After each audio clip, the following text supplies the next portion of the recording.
in terms of how you want to analyze a conflict and the various parts and what it represents. So the conflict wheel also is just it's a framework that can help us to analyze and understand conflicts in a very comprehensive way, right? So it provides us with a structured approach to examining the various dimensions and elements that contribute to the development and then the perpetuation of conflicts, right? So it has various components, and each component of the wheel represents an aspect or a dimension of the conflict, right? So these dimensions, we are saying, consist of multiple interconnected components or spokes, right? So when we talk of spokes, for example, when you take the wheel, the bicycle wheel, right, the wheel itself, you see some metallic objects that crosses each other. Those are what we call the spokes. So the conflict wheel represents, or consists of those kind of interconnections, and each of these connections represent different factors and perspectives that are ongoing within the conflict. So it helps you to identify the various causes, the drivers, the triggers of the conflict, as well as the emotions and perceptions and behaviors that emerged during the conflict. Right. So we'll be looking at the various parts of the conflict wheel, and then we'll explain it to for you to appreciate the various dimensions and aspects that it represents within a given conflict. So this is a diagrammatic representation of the conflict wheel. So the first part, we have the actors and then relations. And in previous sessions, we talked about who actors are. These are individuals engaged in a conflict or who are involved in a conflict, right? So these are actors. So the first part of the wheel represent actors and then the relations that exist among them. The second part looks at the issues, the underlying issues underpinning the conflict. Then the third part of it is the dynamics. So what are the dynamics within the conflict?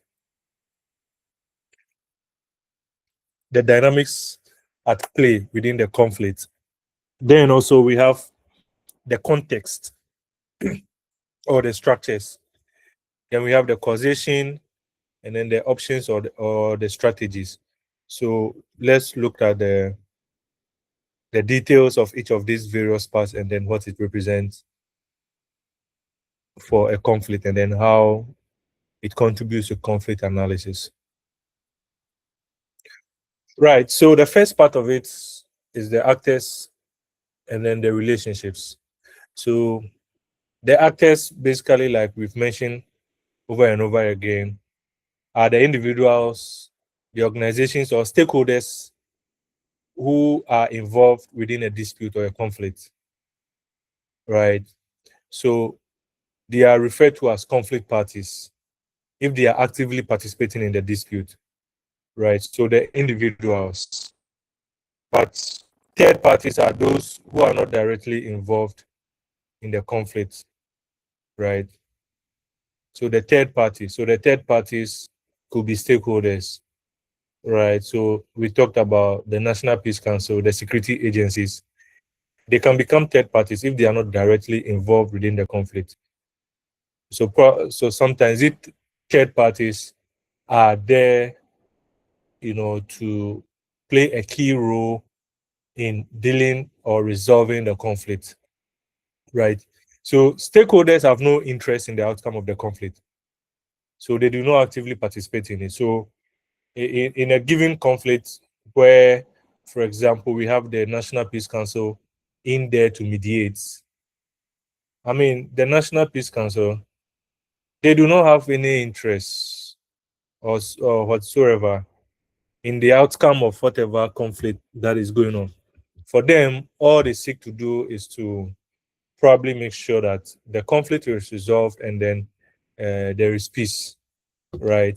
So another example could be the mediation role of the the Otumfuo committee or the Otumfuo committee and the mediation role they are playing or they played in the Boko conflict, right? They have absolute no interest in the outcome of the conflict as to who becomes the rightful ruler or whatsoever. They are not interested. The most important thing is that they just want to ensure that there is peace and harmony within the enclave, right? So stakeholders largely are not involved or do not have a direct role to play in any given conflict. So that is the first part where we talked about the actors and then the relationships, right? The second part, the second part is the second part is the dynamics of the conflict. The dynamics of the conflict. So this refers to the amount of escalation, the intensity of engagement, the temperament and the energy of a conflict that transforms people. So the escalation, the intensity. So when we take, for example, the Boko conflict again, what is the level of escalation, the amount of escalation that goes on or that has arisen as a result of the conflict, right? You hear from time to time, we hear of reprisal attacks. People are shot in their homes. People are shot on their way from their farms or in their farms. Travelers are attacked on the highways and all that, and then people also, retaliate. So that is the level of the escalation. So that is the dynamics of the conflict, the intensity, the animosity among the two groups is very intense. So therefore, when one person is killed or shot from the other party, definitely the other group will also have to respond. And I mean, there will be that kind of reprisal attack. So those are the dynamics of the conflict. So in such a situation, the conflict becomes very dicey and volatile, right? Then we also talk about the intensity of engagement. You see, we've seen the level of engagement, stakeholder engagement that has gone on over the years, right? The government is over the time committing, security forces to maintain peace and stability within the enclave. Curfew are being imposed from time to time and all that. So that is the intensity of the engagement. The Otumfuo mediation, committee, you see, constantly engaging both parties and all that. So that is the level or the dynamics of the conflict, right? So the conflict will, has that component that helps us to explore all these dynamics, right? Other conflict tools, although will give you exposure to the causes, the triggers, the effects, and all that, the conflict wheel goes a step further to be able to tell us the level of, escalation, the amount of escalation, the intensity. So therefore, when we are engaging, we know that these two groups, they do not meet face to face. They don't see eye to eye.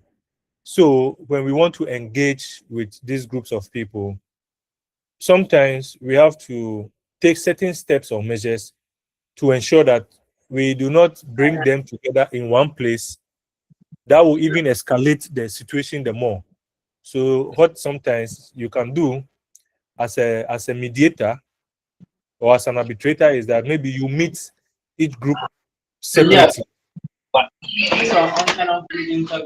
You meet each group separately at different times, so that we don't have situations whereby just the groups meet face to face and then the situation escalates. So that is the aspect.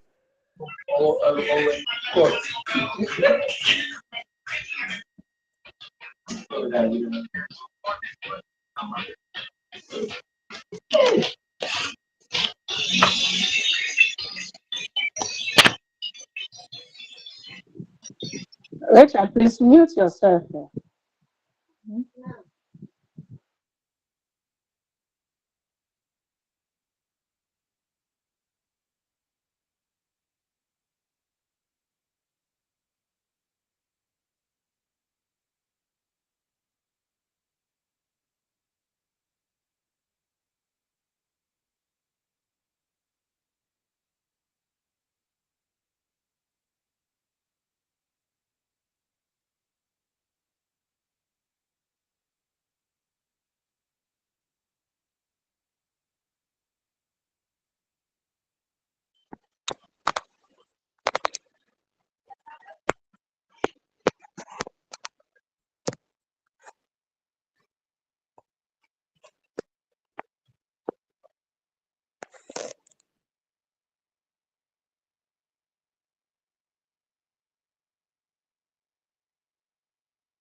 Hello, sir.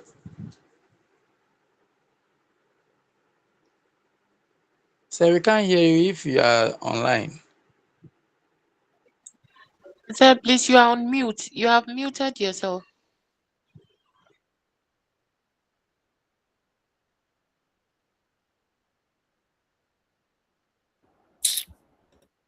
Sorry. I didn't know I was on mute. Sorry about that.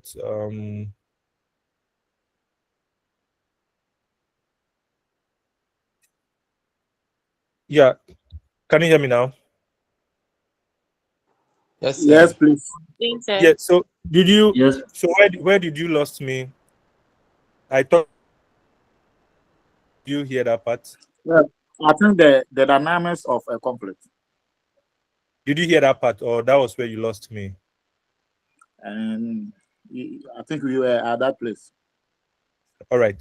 So with the dynamics, I was talking about the level of escalation and then the intensity of the conflict, right? So the escalation, where I mentioned about the level of animosity between the conflicting groups, where I made an example that, so for example, people I use the Boku conflict as an example, where people have been attacked in their farms, people have been attacked in their homes, even travelers get attacked and all that on the highways and all that.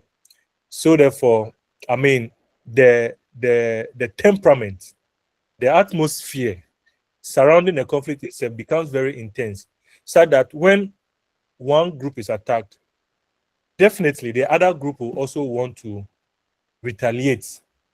So from time to time, we hear of retaliatory attacks, I mean, ongoing within the conflict. So that's the level of escalation. That's how severe the situation becomes, so that people will not forgive. Once one group is attacked, definitely the other group will also have to pay back. So that is the level of escalation. The temperament, right? People do not, I mean, tempers are high. People do not want to hear anything. All they want is that they want their interests to be fulfilled. So tempers are high in such a volatile situation, right? So that is the dynamics of the conflict. Then I moved on to talked about the context and then the structure. So here, basically, I was talking about external factors that could also be a contributing factor to the conflict. External factors. So it could be land disputes. It could be land disputes. It could be chieftaincy disputes. Right. So these are external things that could contribute to the conflict. Or it could also be a political issue. So this becomes external. So with the Boki conflict, for example, we already know what is the cause of the conflict.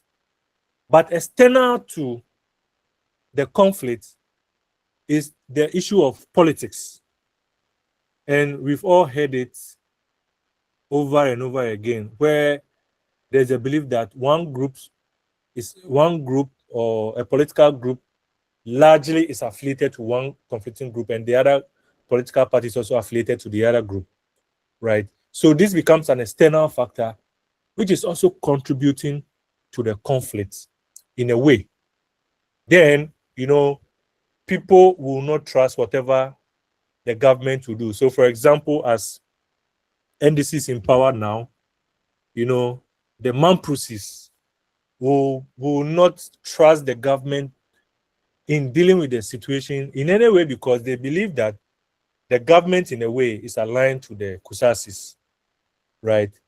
And it's the same way, vice versa. When, MPP is in power, the Kusasis will also not believe whatever form of, intervention the government puts in place to resolve the conflict, because they believe that the other group is affiliated to the other political party. So this becomes the context and the structures that also, in a way, shapes the conflict.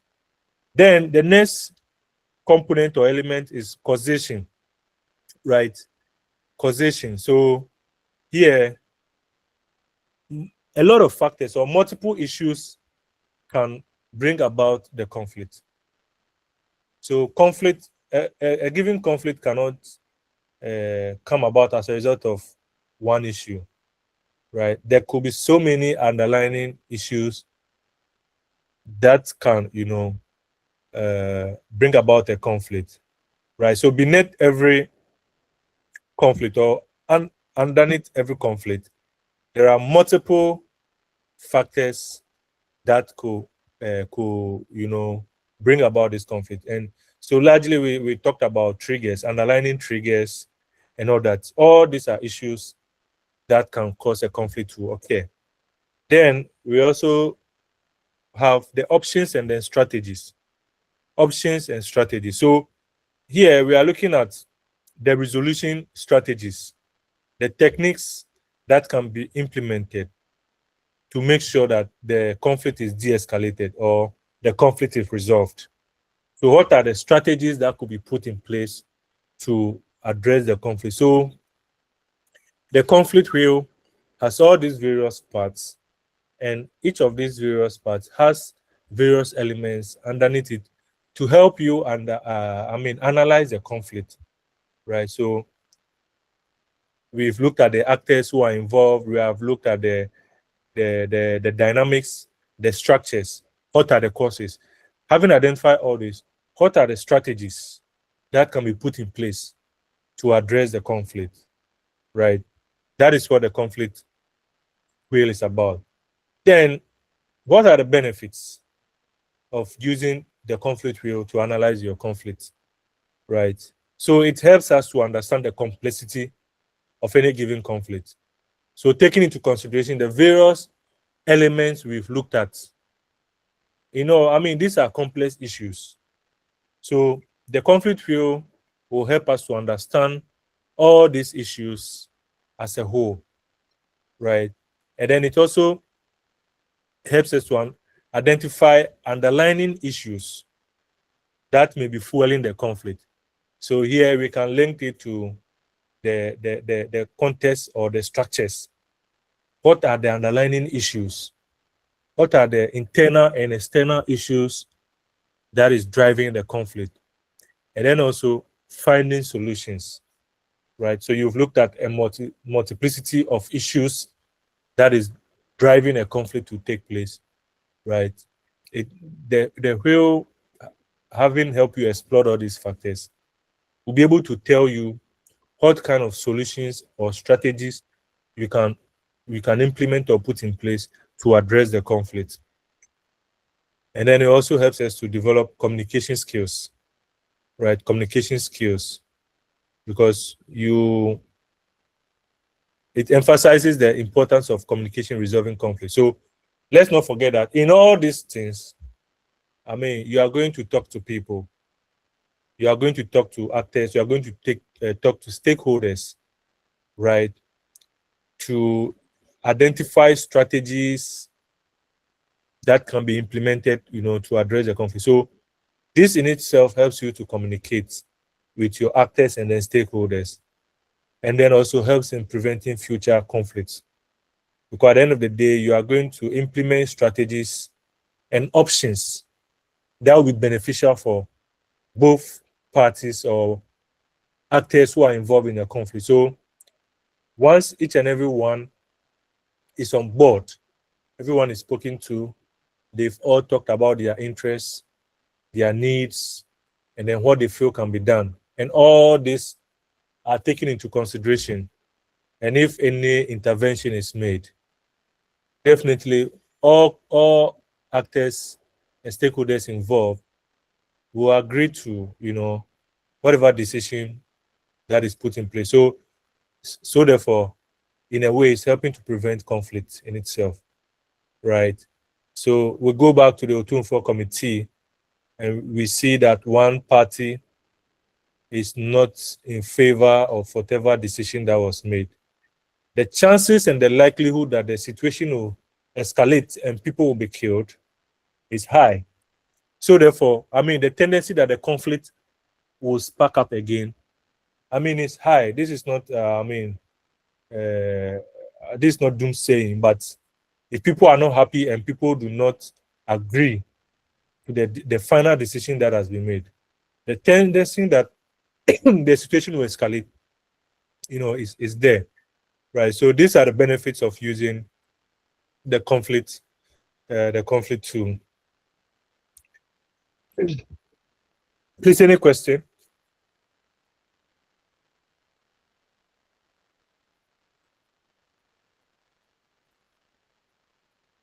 All right, so we move to the next tool, which is the conflict triangle. The conflict triangle. Right, so here we'll be looking at what the conflict triangle tool is about, the importance of the conflict triangle in analyzing conflict, and then explain the various parts of the conflict triangle. Right, so let's delve into it further. So the conflict triangle is also a conceptual model that has 3 key elements involved in any conflict analysis, right? So the triangle has 3 main points. The triangle has 3 main points, right? So here, the 3 main elements that constitute the conflict triangle. The first of it is the individuals or the parties involved in the conflict.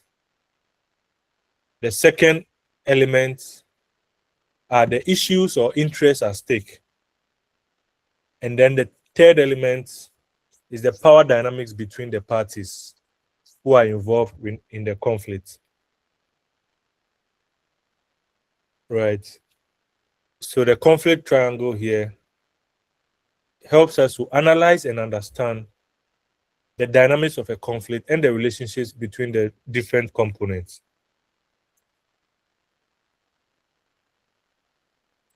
So here is a representation of the conflict triangle. So the first part, we have the attitudes, which looks at the thoughts, the feelings, and the wills of the individuals involved. The second part, which is the B, which looks at behavior. So here we are looking at communication, actions, fiscal issues of fiscal violence, or what have you. Then we have the third part that looks at the contradictions. So the positions, the order terms, distribution, and what have you. Right. Then in between these various parts, we have the manifest and then the latent levels. Right. So the latent are the subconscious. Right. The manifest are the observed, the main issues. And the latent, which is referred to the subconscious or inferences. Right. So latent issues are like secondary issues. The manifest issues are more of the primary issue or the main issues at stake. Right. So let's look at the various parts in detail. So the first part, which looks at the attitude. So this refers to the beliefs and perceptions of individuals or groups involved in the conflict. So, right, the attitudes here can include the prejudices, the stereotypes, and the biased viewpoints that contribute to tensions and animosity between conflicting parties. Right.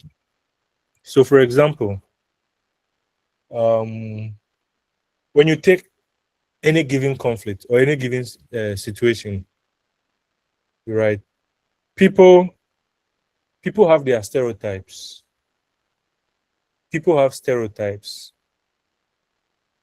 And these stereotypes or prejudices can lead to conflict.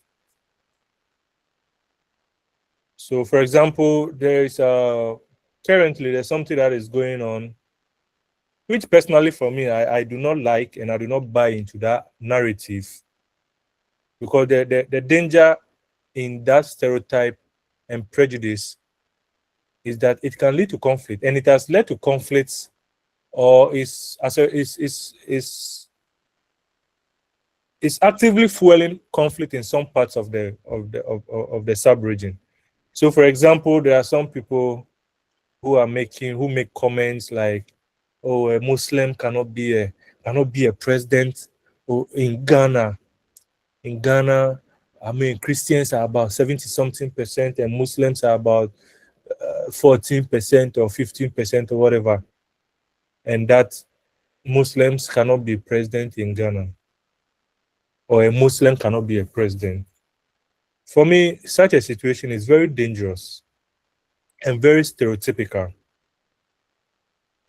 Then, because when one group feel aggrieved and they are not happy, it can lead to conflict, right? And this has been the reason why in some parts of Africa there are conflicts ongoing, religious conflicts, where Christians are being killed in Nigeria. In some northern parts of Nigeria, Christians are being killed and all that. So such situation, such attitude, right, if it's not nipped in the bud, can bring about a conflict, and we'll find ourselves in a situation where Muslims and Christians are fighting, which has never been the case in our history, right? So such stereotypes can bring about conflict. Or a stereotype about some ethnic groups. Well, as for this ethnic group, no, we don't like them. A Northerner cannot.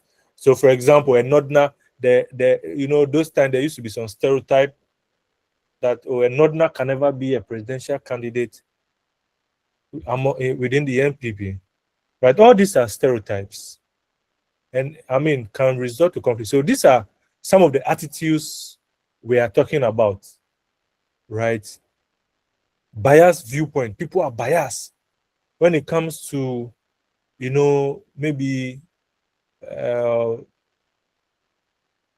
So, for example, some time back, within the NPP time, where we had, for example, Macho Poku Prempeh. This is not a political class. But these are facts. These are things that happen.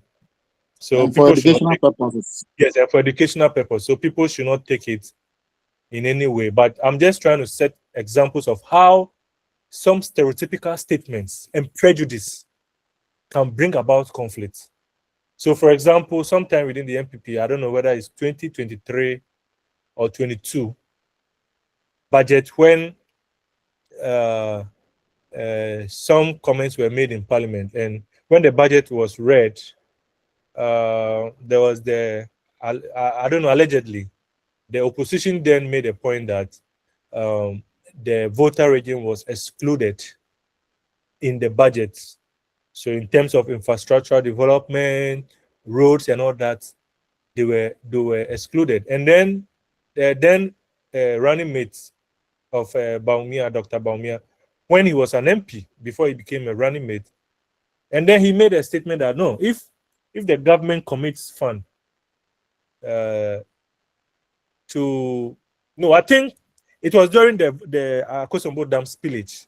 And then he made a comment that if the government decides to commit funds to deal with the situation in the Volta region, they in Ashanti region will go on demonstration. And then some people felt, I mean, this cannot be coming from a member of parliament, right? So such notions. So that was the tidal wave situation, rather. Yes, very good. That was a tidal wave situation. That if the government commits funds to deal with that situation, they will also go on demonstration. Such comments are not unifying. So one group then will feel that, well, because we vote for a certain particular party, the government is sidelining us. And then people can take, unscrupulous people can take this situation, take advantage of this situation, and then try to foment trouble. Right, and then this can lead to conflict. Then now you see one ethnic group fighting the other. So this kind of attitudes and situations can lead to conflict. And with a conflict triangle, we are saying that attitudes, and we look at these various perspectives, can lead to tensions and then result in conflict. Then we also look at behavior. The next part is the behavior. So the behavior component here encompasses the actions and interactions between the conflicting parties. So it includes both direct violent actions, such as physical aggression or acts of terrorism, as well as indirect forms of violence, such as economic exploitation and then political oppression, right? So the behavior can be both direct and indirect. So here, for example, the direct ones is that one group is fighting each other. So people are shooting and killing each other. So that is physical aggression, right? Physical aggression, right? So that can escalate the situation. So for example, where, I mean, for now, I don't know the situation in Boko. I've not followed the news lately on that, but I don't know the situation in Boko currently. But relatively, I've not heard so far of any reprisal attacks and all those things. So for now, we'll say to some extent, there's some level of stability, unlike the past where, the situation was volatile. All right. But in case Hey, now when Sunyam Sudan, they call to them. Esther, we are begging you, please. Esther, please mute your mic. So in a situation where one group is attacked, so for example, if a family member of one group is attacked in the farm or somewhere, the likelihood that the other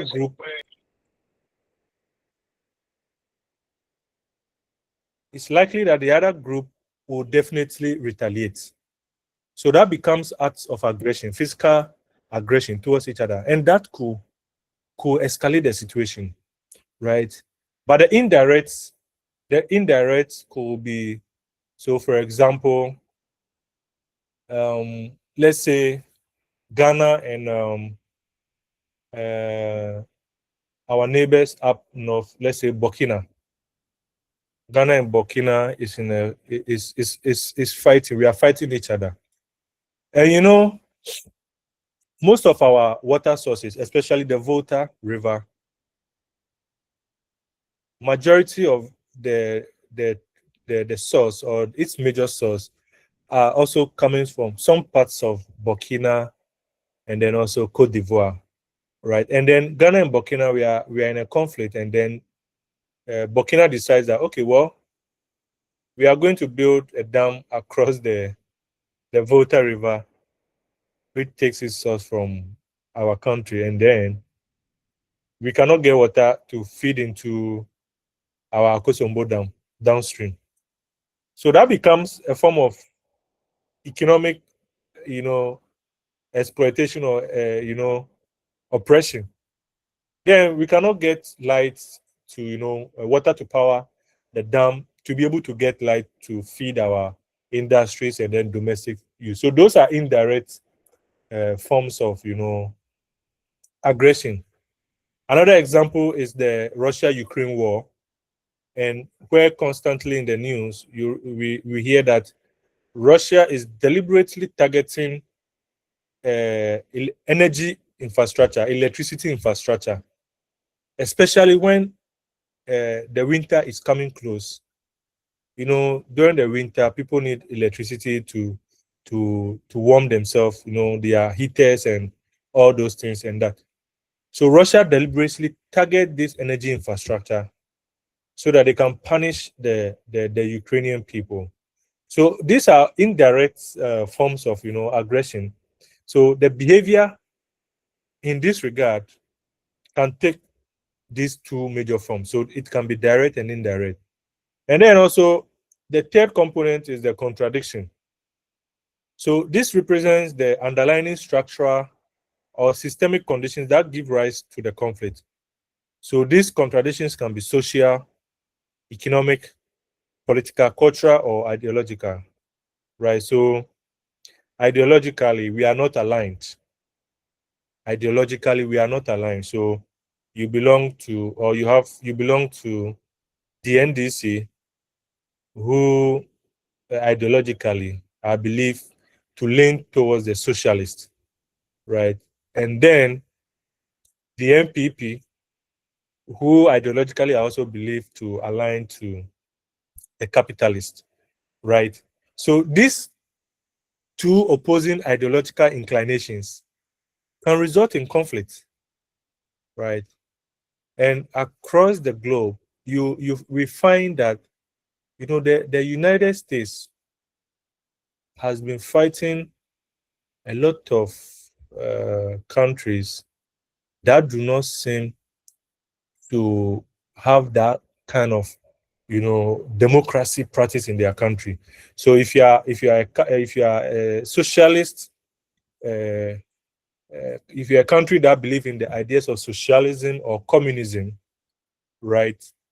The United States, you are always in kind of some ideological conflict with the United States, right? So recently we saw what happened to Venezuela, the Venezuelan president, right? And then the United States had to go in to arrest him and all that. We are seeing the trade war between US and China. You know, all these are, you know, all this can be linked to, you know, the contradictions in terms of the ideological inclinations of these countries, right? We see also US and Iran, right? The Iranians, US and Russia. And when you watch closely, all these are countries that do not seem to practice democracy in their country. And the United States always sees such countries as a threat to the world, although I don't know why they feel, you know, they are the police of the world. But we always find that such countries have always seem to have problems, or the United States seem to have problems with some of these countries, right? So those are the components of the conflict triangle. Then the benefits, right? The benefits or the importance of the conflict triangle, right? It is also a holistic approach, so very comprehensive because it takes into consideration all these various characteristics and dimensions. So it makes it a holistic approach to analyze any conflict, because then you look at the attitudes, you look at the behaviors, you look at the context, the contradictions. So this gives you a holistic picture of what the situation is about, what is really driving this conflict, right? Then the second point is that it also helps us to identify underlying issues. So in terms of behavior, how can we identify that maybe there are some prejudices or stereotypes against a particular group? That is why it is leading to this conflict, right? So it helps us to identify all these underlying issues. And then it's also targeted interventions. In terms of giving interventions, the interventions are targeted. So if the major problem is that maybe it's an ideological reasoning or ideological issue that is causing this conflict, how then can we ensure that even though people have diverse ideological inclinations, how can we bring these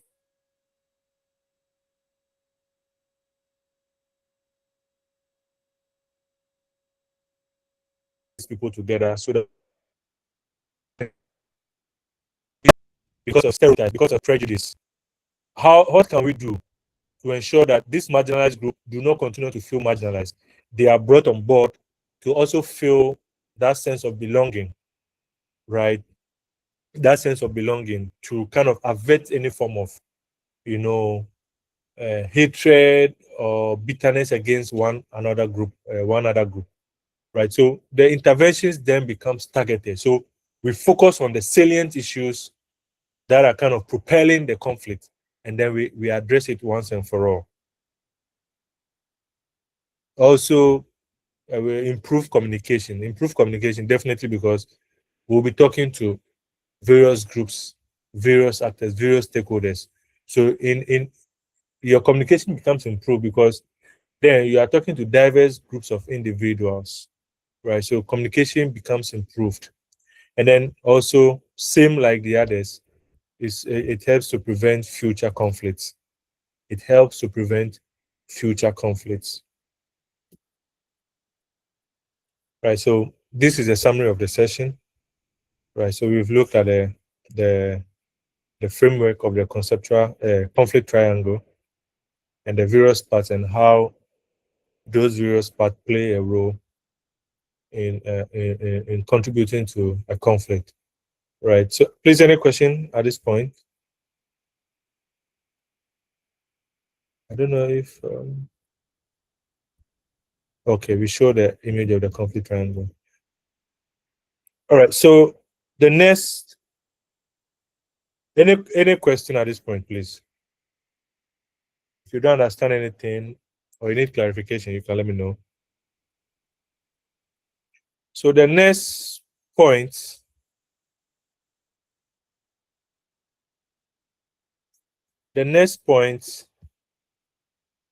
is the onion donut conflict model.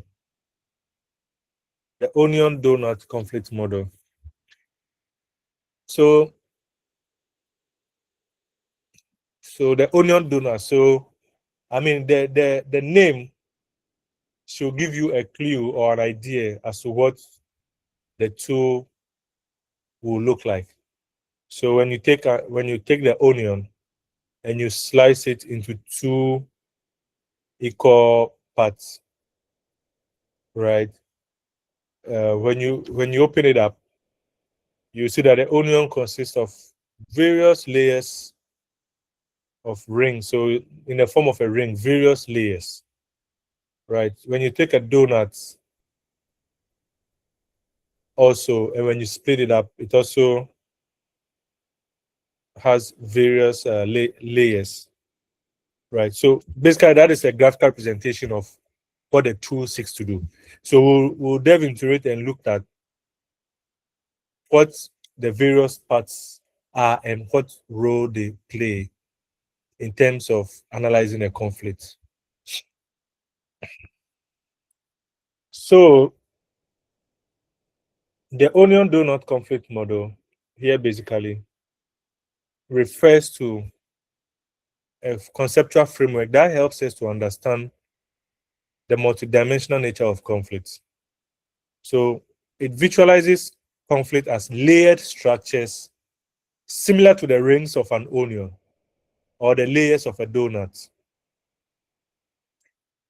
Each layer represents different aspects or dimensions of the conflict, which collectively contribute to its complexity and dynamics. Right? So each ring represents an aspect of the conflict. So the onion donut conflict model recognizes that conflicts are not isolated incidents. Conflicts are not isolated incidents. So they go hand in hand. Right? They go hand in hand. They are not isolated. They go hand in hand. So one thing will lead to another because from one layer you move to the other layer. Right? So these factors can be political, economic, social, cultural, historical, and then psychological. So by examining each layer of the conflict, analysts can gain a more comprehensive understanding of its roots, causes, underlying interests, power dynamics, and potential pathways to resolving the conflict. Right? So when you take the onion, each layer of it will help you to understand each aspect of the conflict. So when you take the innermost layer could tell you that this is where the problem is coming from. This is the root cause of the conflict. Right? When you move to the next layer, it could also tell you that it could also be triggers, or it could also be other factors that are driving the conflict. Right? So in that order, so you take from the innermost part or the core of the onion, that represents an aspect of the conflict. Another layer also represents a different dimension of the conflict. So when we take all this together, it gives us a holistic understanding of what the conflict is made up of, right? So just as peeling the layers of an onion reveals its core, analyzing the various dimensions of a conflict through the onion donut conflict model helps us to uncover the fundamental issues that drive the dispute or the conflict. So just as we are peeling the onion, we are taking its shell or each ring off one by one. We'll be encountering different layers until we get to the innermost parts of the onion. And this is how the onion donut can be used to represent the conflict. So this is the diagrammatic representation of the onion donut conflict model.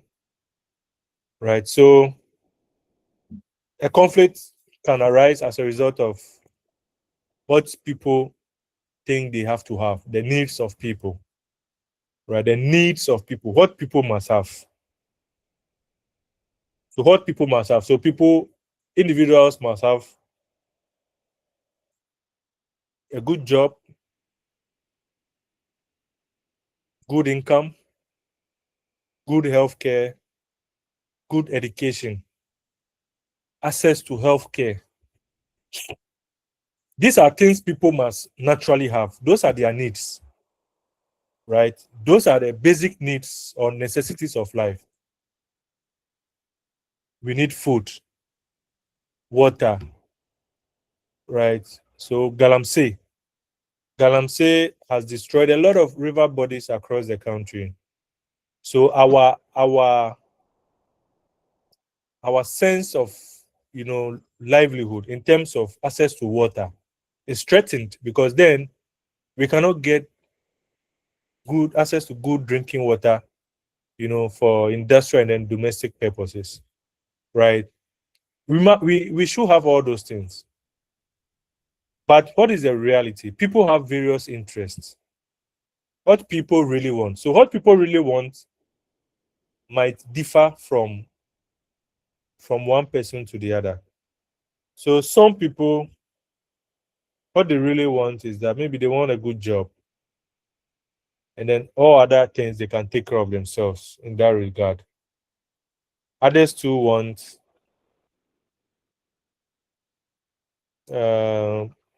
maybe good salaries, People want good salaries. Access to health care.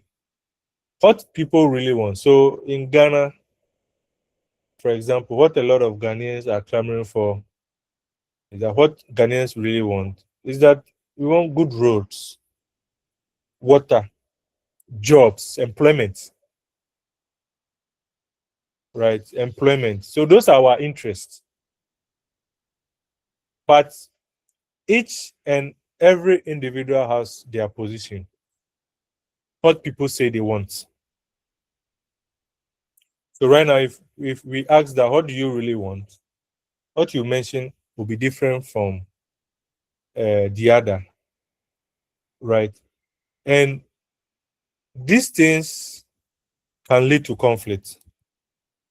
These things can lead to conflict. Then, because if people's interests, if people's needs are not met, that can lead to conflict. If people's interests are not fulfilled, that could also lead to conflict. If people's positions are not respected, people's positions are not taken into consideration, that can also lead to conflict. So at each point in time, if there is a problem in one layer, it could lead to a conflict.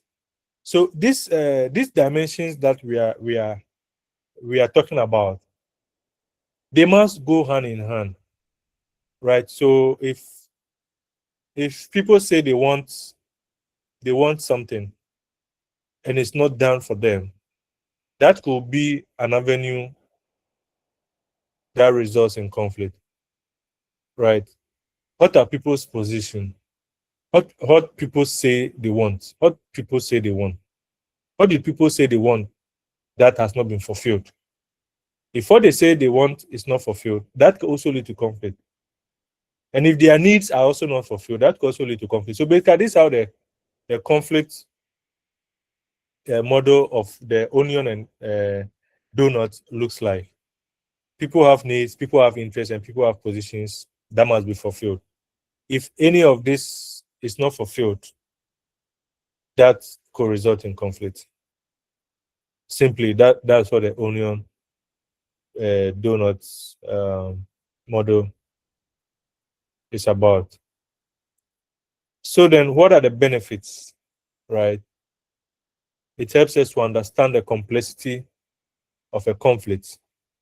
The complexity here being that each and every layer comes with its own issues.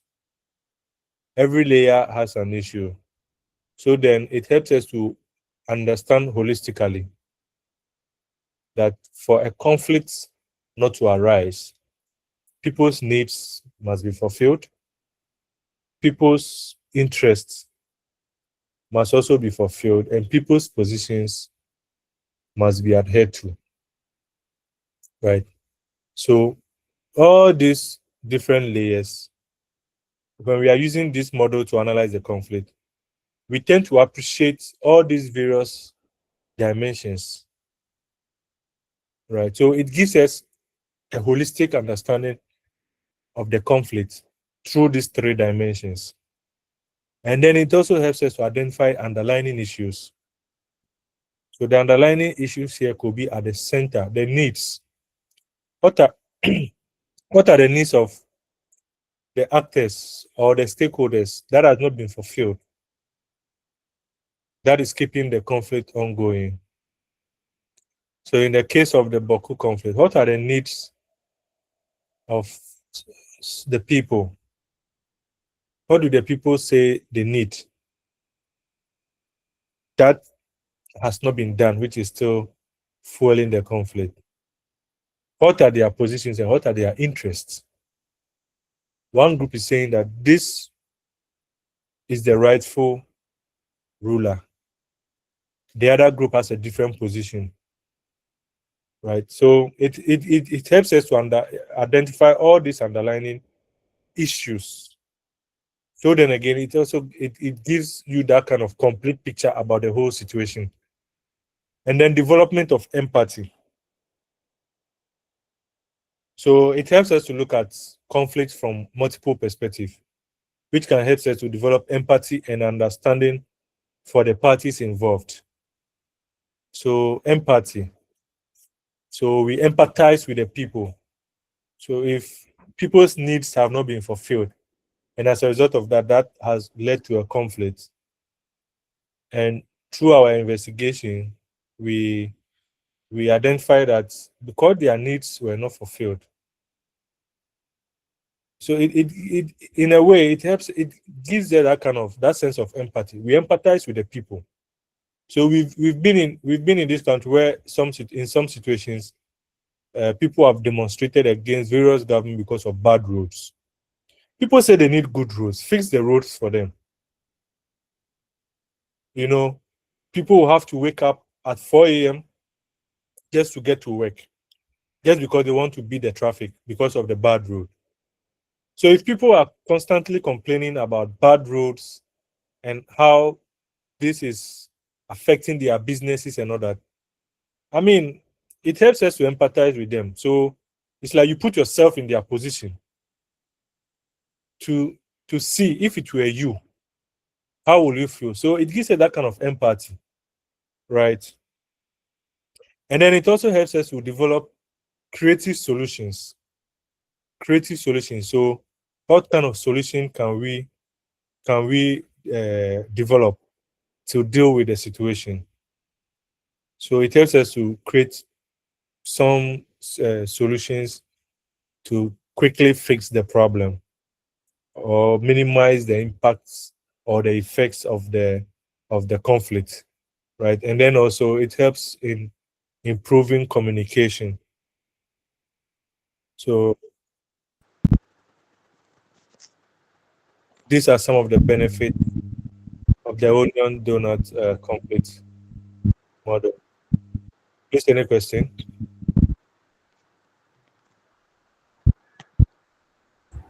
Yes,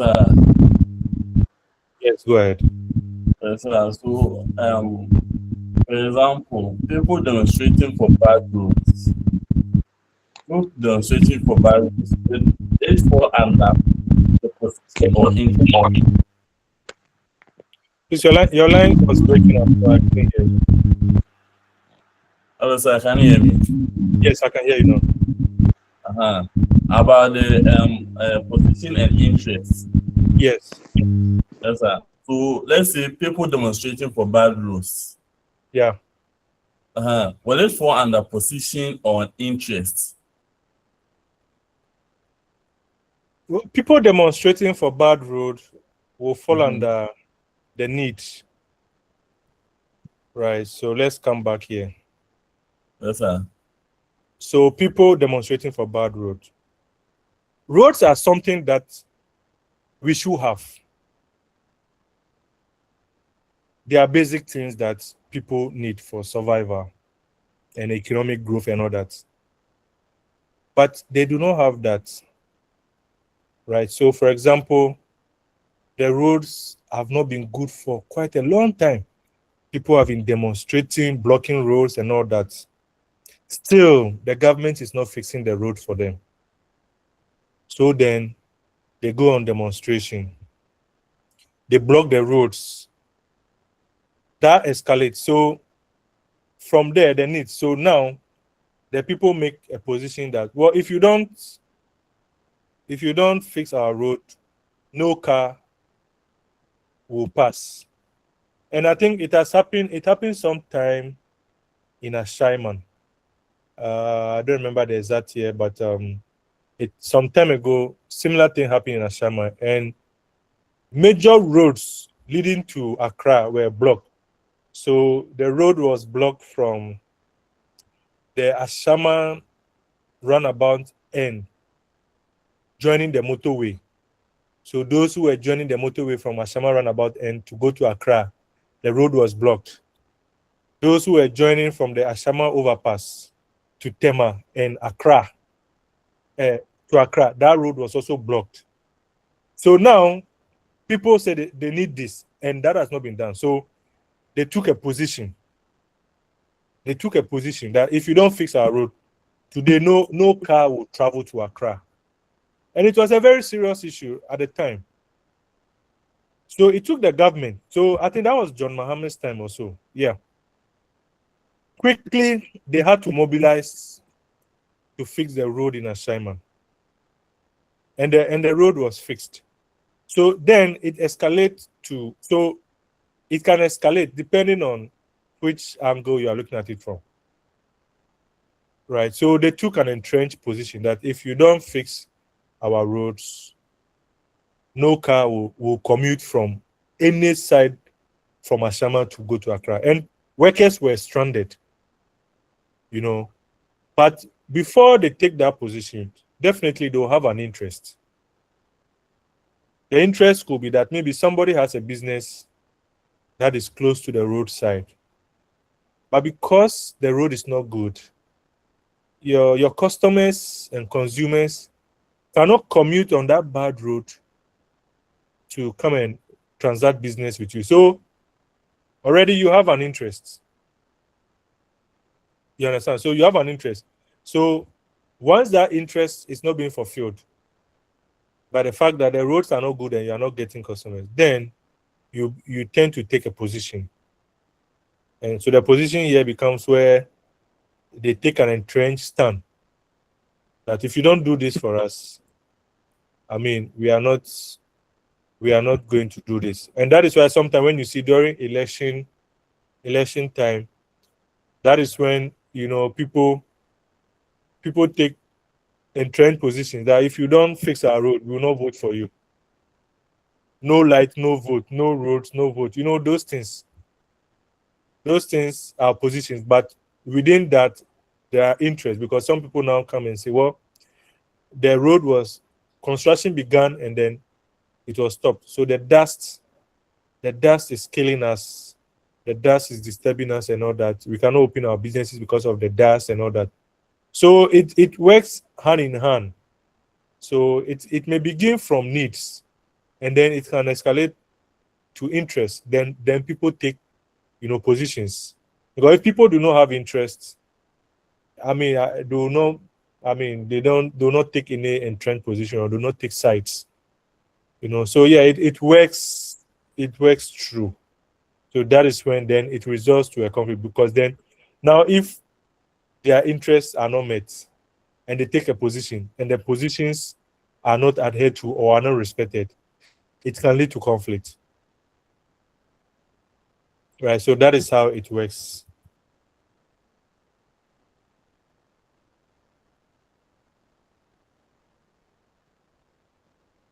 Can you hear me? Yes, sir. Yeah, All right. but it was Okay. working. Yes, sir, So we can hear you. all right, many thanks. So the fourth one, the fourth two that we'll be looking at is a glass conflict escalation model. Glass's conflict escalation model. Right. So don't forget, earlier in our presentation we talked about escalation. So we talk about behavior, right? And at the conflict triangle, where, you know, the intensity of the conflict situation, escalation, if the situation escalates and all that, that could result in a conflict and all that. So this model basically has that kind of framing. So it here, this model basically talks about a situation before a conflict will arise, it begins from one point through to various stages, and then it finally escalates, and then it becomes a conflict, right? So, for example, before I go into it in detail, so during the Harmattan season, and then you set some small fire, you want to burn something in the bush. Then because of the dry grasses around or the dry bushes, the fire begin to spread. If you don't contain it or create a fire boundary around it, before you realize, it escalates, and then the whole acre of farm is burnt. So with that, this is how the Glasgow's conflict escalation model looks like. The situation begins from one point, it escalates to another, keeps on escalating, and then before you realize, it becomes a full-blown conflict. So that's how this model looks like. So Glasgow's escalation model here explains the stages and dynamics of conflict escalation. So the model provides insight into how conflicts can evolve from low-intensity disagreements to high-intensity confrontations. So, for example, you and someone had an argument.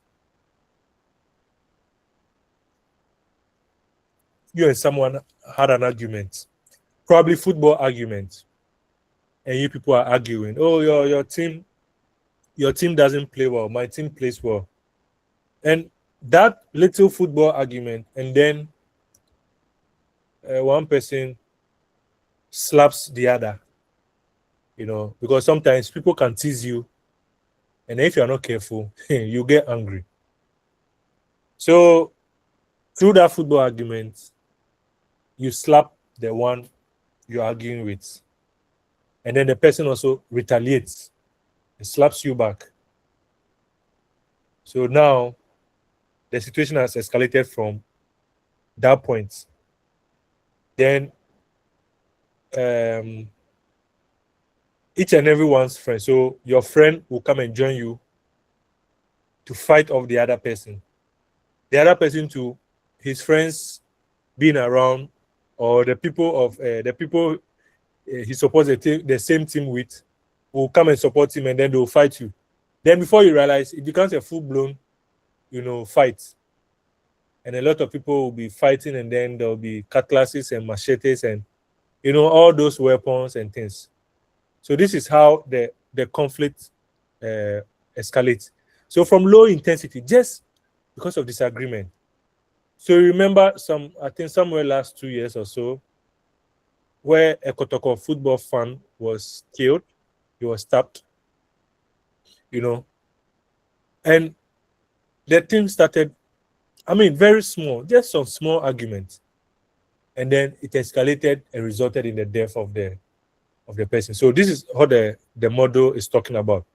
So according to Glasgow's model, conflicts typically progress through several distinct stages, each characterized by increasing levels of intensity and destructive behavior.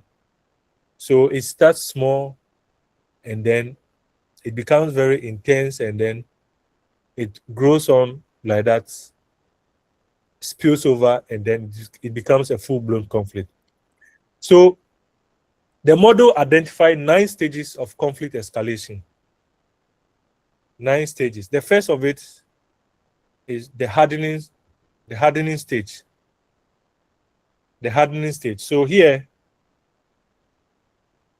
both parties, or the parties involved, develop a rigid position and start to view each other as adversaries. So communication becomes more difficult and trust diminishes. So everybody has taken an entrenched position. They don't want to listen to anybody. Right? So that is the hardening stage. People take entrenched position.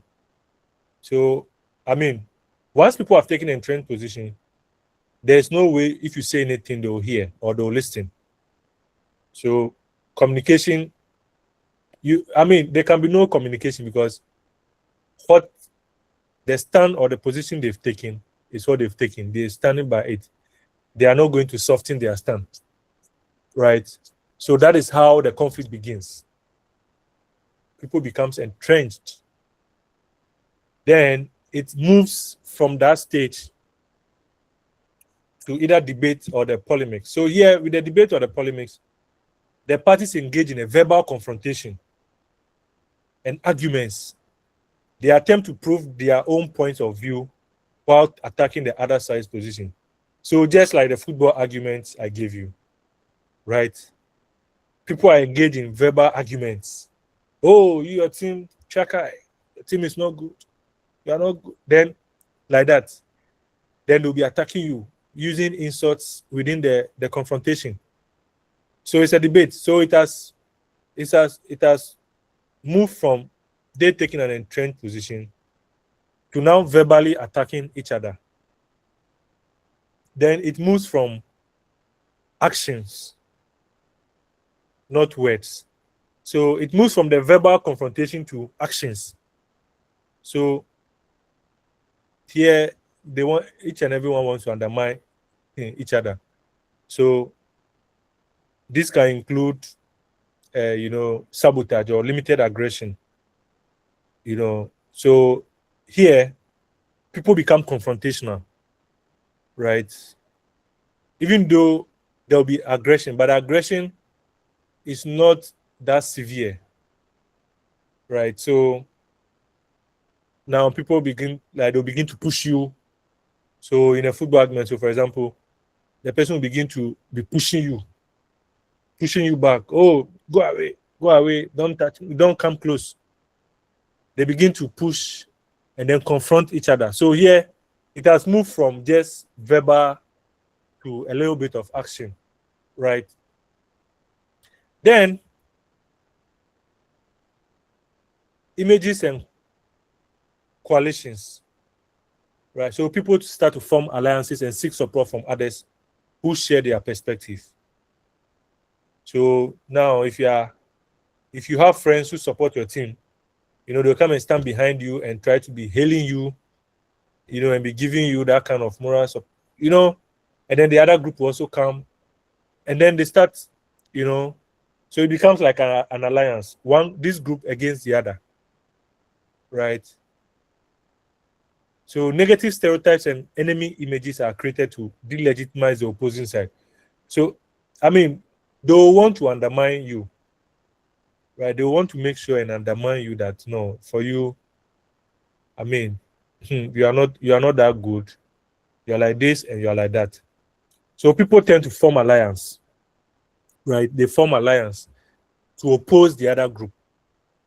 Then it moves from that stage to the phase where we call loss of face. Loss of face. So the conflict becomes a matter of pride and reputation. Parties prioritize saving face over resolving the substantive issue. So they take escalatory actions to maintain a sense of honor and respect. So, you don't want to be seen to be a loser. Oh, you've lost the debate. You've lost the argument. Oh, you're a loser. Right? People want to save their face. People want to prove that indeed they know what they are talking about. Right? So in order not to, be mocked at or be ridiculed, they want to take a certain sense of pride. So because they don't want to lose that kind of face, oh, you are not strong and you are just, arguing and then making all this kind of thing. So they don't want to lose that face. So they want to maintain a certain kind of respect. Right. So it moves from the coalition to, that phase where, they take an entrenched position said that even if they are not right, they still want to stand by it. So they don't want to lose that face. Because right from the beginning, so for example, if right from the beginning, but you did it and people were supporting you, and then behind you and giving you all the funds and the support, even though you were wrong right from the beginning. But because the issue has traveled to a certain stage, if you back out, people will think you are, you're a coward, that kind of thing. So if that is the case, I'll still stand my ground, right? Then from that phase, it moves to another stage where we call limited destructiveness. So here the conflict escalates further, leading to both verbal and physical acts of aggression. So here, both verbal and physical acts of aggression. So parties may engage in acts of sabotage, economic warfare, or targeted violence. So from the verbal, it includes verbal and physical. So verbally, people are abusing you. Physically, you are being attacked and all that. Then it moves from that stage to fragmentation. Right, fragmentation. So the conflict fragments into multiple sub-conflicts involving different factions or groups within the original parties. So the situation becomes more complex and challenging to manage. So initially, if maybe it was just two groups that were fighting, now the situation fragments and escalates. That initially it was, let's say, just two parties that were involved in the conflict. Now we have about 20 groups of people who are engaged in the conflict, and this 20, probably about 10 might be supporting party A, 10 might be supporting party B. So the conflict becomes fragmented. It becomes fragmented. So I mean, just like the Cold War, even though it was between the two main superpowers, proxy wars were going all over around, right? There were proxy wars all over, right? So that is the stage it moves to, so fragmentation.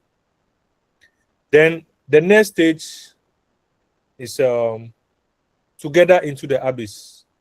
So the conflict spirals out of control with parties engaging in intense violence and destruction. So here, it's no more limited. The conflict becomes very, very violent.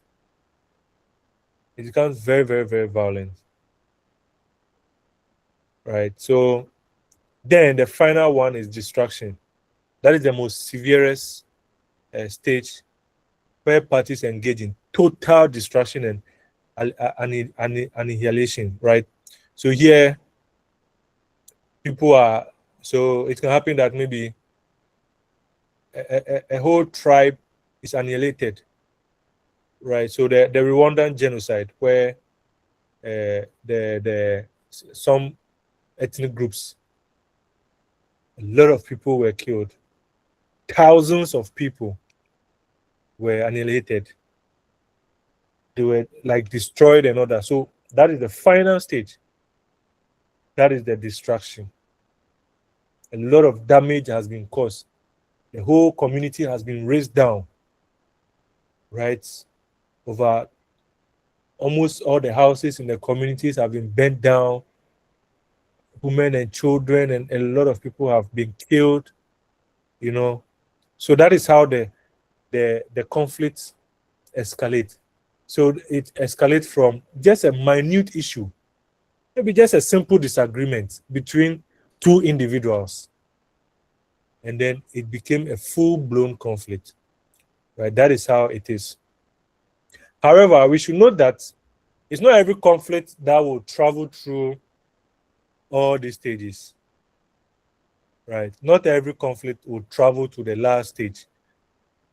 So some conflicts can travel and then it will end at the limited destructiveness, right? It will end at the limited destructiveness. It might not move to the fragmentation stage, right? So it's not every conflict that will end up at the last stage. Some will end up at stage 4 or stage 5, others too can travel from stage 1 to stage 9. That is what the Glasgow's conflict escalation model is saying. So this is the representation of the Glasgow's conflict model. So from the hardening stage to going into the abyss, total destruction, right? Together into the abyss. Then, oh well, together into the abyss, yeah. So it's like, if you don't want me to get it, okay, then you also got it. We will all go down. We are all going down. No one will survive. We will all go down, right? So that is the levels of escalation. That's how the escalation moves from stage 1, to stage 9. So what are the benefits of this model in analyzing a conflict? One of the benefits is that it helps in the early detection of conflict. It helps in the early detection of conflict. So right from the onset. So if we see two people arguing, right there and there, those people can be separated so that the argument do not escalate into a different thing where now people will be throwing their hands and they'll start fighting, and then other supporting groups will come and support each group, and then it will escalate. So it helps us in detecting early issues that can resolve in a conflict. The second point here is that it helps us to understand the dynamics of conflict escalation. So we've looked at all the issues from stage 1 to stage 9. And we have come to appreciate that conflicts can escalate from even something that we might not consider to be a serious issue. It can escalate. Right. So, for example, sometime early this year, it was in the news that a man killed his wife because he had given money to the wife to prepare dinner. And then when he came back and the wife served him, the meat in the food the wife served the husband was not enough. So the man got angry, and then it became a confrontation, and then the man ended up killing the wife. Right. Ended up killing the wife. So here, I mean, this model can help us to detect some of these issues, because then something that is a minute issue, right? We can be able to detect some of these issues, understand the dynamics of the conflict escalation. So if when this man and the wife, they were arguing, and then people came in to resolve this conflict, resolve the issue. Maybe it wouldn't have escalated to resulting in the death of the woman, right? And in the same vein, issues of domestic violence against women, domestic violence and abuse, where there have been instances where a man or a partner will be beating his or her spouse, and it goes on, and then family will come in and they'll address it, and the woman will be saying that, it's because of my children, so I'm staying in the marriage because of my children, and constantly this man has been abusing you. You don't go and report to anybody, you keep quiet, or you don't, it's because of your kids, you don't want to leave the marriage. Then before you realize, we hear that a man has killed his wife or his spouse. And then we go into the case, investigate the situation. Then we realize that this abuse has been going on for so many years, right? Then the question is, why did we allow this situation to escalate to the point that someone loses his or her life. Right. So if you want to analyze such a conflict, we are able to tell, or it gives you the stages. You're able to tell where the thing started from. How has it escalated?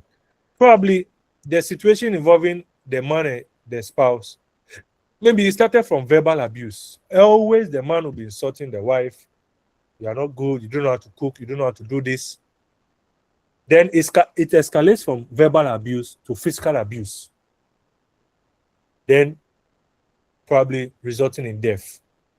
So this too helps us to understand the dynamics of any conflict, to see how the conflict started and how it has escalated, and then how it is heading, right? Then also another benefit of this model is that it helps us to develop targeted interventions, right, to address the issues at each stage of the conflict escalation, right? So if at each stage we need to mediate, if there's a need for mediation, we can call both parties together to mediate. If it's arbitration, we can arbitrate.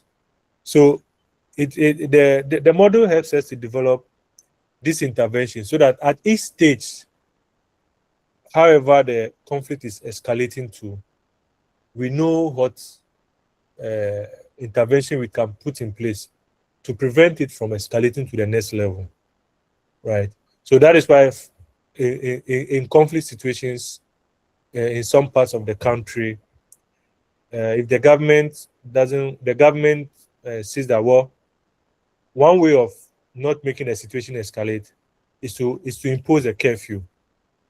Then the government imposes a curfew, just to halt the escalation of the situation, especially in situations where there are issues of reprisal attacks and all that. So it helps us to develop targeted interventions at each stage of the conflict escalation. And then also it is effective in managing conflicts, right, in a more structured and systematic way, right? So at each stage, we know how the conflict started and how it is escalating. So if we want to manage that situation well, we manage it in a structured way so that at each point in time, wherever the conflict has escalated to, demands its own interventions and strategies, right? So it's a very effective conflict tool that can be used to manage conflict. So if there's a need for curfews will be imposed, right? If there's a need for example, not wearing smoke, because in some instances it was believed that people were hiding guns and ammunition in their smoke. So, well, there's a ban on wearing of smokes. Then also, maybe people are riding motorbikes and they are engaging in sporadic shootings and all that. You cannot be riding motorbikes. You cannot be seen to be riding motorbikes at this point or at this time of the day and things like that. So the Glasgow's conflict escalation model is a very effective to managing conflict at each stage of the conflict. So basically, this is what I have for you regarding the Glasgow's conflict escalation model. At this point, please, any question?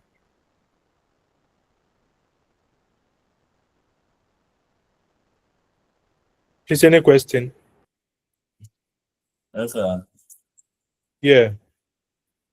So please, in your presentation, you said something that a man called the wife during some argument. Yes. Yes, sir. So looking at this one, I could see that in this case, it didn't pass through the conflict processes. It moved from, Yes. let's say, hardening or debate to get into the abyss. Yes. Do we have some instances that conflicts don't pass through all these processes, but from the starting straight to the end? Yes. So I mentioned after I presented the model, I mentioned that we should take note that not all conflicts go through all the stages. So, for example, some situations can travel from point 1 to 4 or 5 and then end up in the destructive stage together in the abyss, right? So it depends on the conflict situation. Some can travel from point 1 to 9.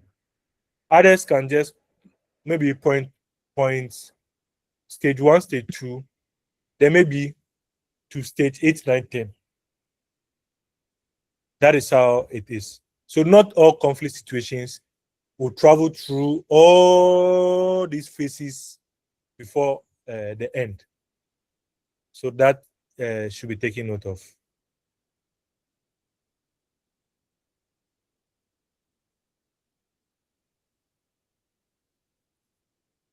Please, did you hear my response? Yes. Okay. So we have 50 minutes. I don't know. We'll be meeting tomorrow, so maybe we can do the remaining two tomorrow. Our usual time, I think 11:30 to 12:30. Right. Are we meeting next week?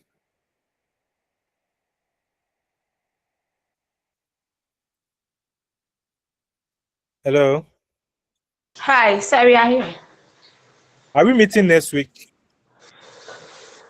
So unless we check the timetable. No, the timetable, there's nothing on there. But the academic calendar, I don't know if that has been shared. I don't have the But that's calendar. why we've not seen it.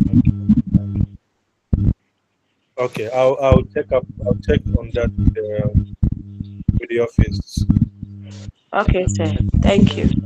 You're welcome. So we'll meet tomorrow to finish up with the session. So we'll end there in the absence of any question. I don't know unless someone has a question. But in the absence of that, we'll meet tomorrow, hopefully, God willing, 11:30 to 12:30 to finish up with this unit. So I wish you the best of the rest of the day. Thank you. Same to you. So God Yeah. bless you. Thank you. You're welcome. Bye. Bye.